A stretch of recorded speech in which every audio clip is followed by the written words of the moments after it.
What does China's growing influence in the region mean for American interests? Let's ask Mark Dubowitz. He's chief executive of the Foundation for Defense of Democracies. Mark, welcome back. Good to see you. So how do you explain China's really new energetic role here in brokering this agreement between Iran and Saudi, and what does it mean?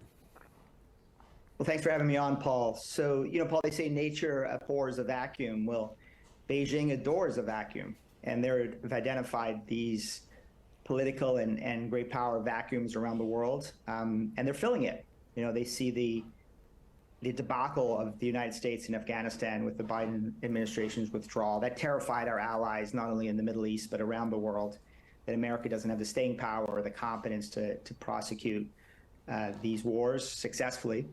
And they understand, too, that starting with the Obama administration, continuing through Trump and now Biden, that America seems committed, quote, to pivoting out of the Middle East and into the Indo-Pacific. Well, if that's the case, then China's going to be happy to pivot into the Middle East and flex its diplomatic, economic, and military muscles.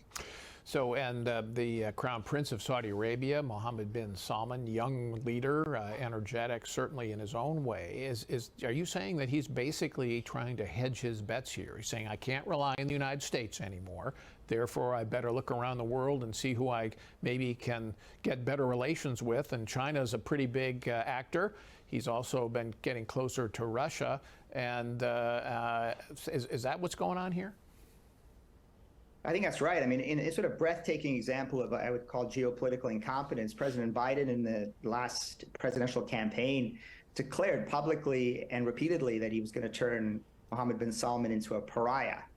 Well, if you hear that from Washington, that the U.S. president is going to turn you into a pariah, you're trying to you're trying to build your economy, you're trying to counter Iran, you're going to look for great power cover from a government that doesn't want to turn you into a pariah, isn't interested in your domestic politics or your human rights record.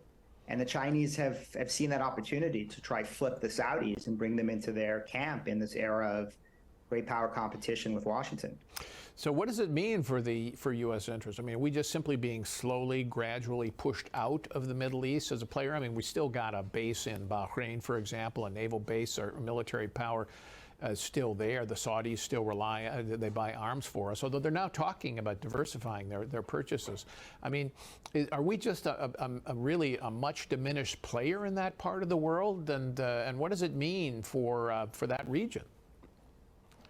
Well, we certainly risk being a much diminished player, and I'm not just saying that. General Kurilla, who's the head of U.S. Central Command, which has jurisdiction, U.S. military jurisdiction over the Middle East, said in a Senate Armed Services Committee hearing yesterday that we are in a race with the Chinese to try and integrate our military with the militaries of our allies around the Middle East.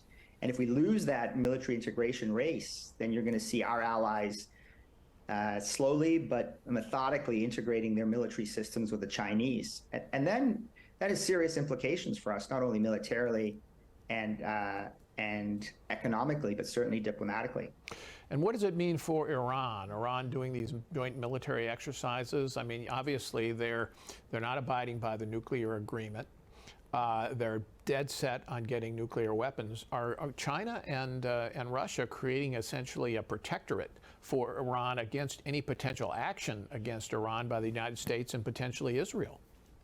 Well, that's exactly right. I mean, if you're a military planner right now, and you had been assuming that you had access to Saudi airspace to fly your F-16s, 15s, and 35s to bomb Iran's nuclear facilities, and you thought that last week, you may be questioning that assumption this week, that the Saudis may not open that airspace, not only to prevent Iranian retaliation, but to prevent Chinese retaliation. So I think it greatly complicates the Israeli strike option. It could greatly complicate the American strike option.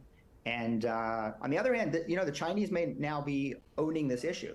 I mean, they now may be the one that is in the driver's seat to try to prevent Iran from developing a nuclear weapon. They may have positive consequences if they're able to exert that leverage, or this might blow up in their face, both literally and figuratively. Well, do they really care? I mean, if Iran gets nuclear weapons, if it bedevils principally Israel and the United States and doesn't threaten them?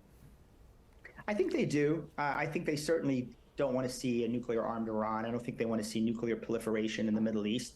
I don't think they want to see Saudi Arabia developing nuclear weapons, and then, you know, the Emiratis, the Algerians, the Egyptians, all of a sudden this becomes a nuclear-armed Middle East. And again, the Chinese are highly dependent on the Middle East for oil, and what they want is stability, and they want access to those waterways and access to that oil. So I think, you know, a nuclear-armed Middle East on a hair trigger is not good for Chinese interests. And I think they would prefer to see the Iranians not do so. But the Iranians may be going gangbusters towards a nuclear weapon, and that has serious implications for both Chinese, Saudi, and of course, Israeli and American security. All right, Mark Dubowitz, thanks so much.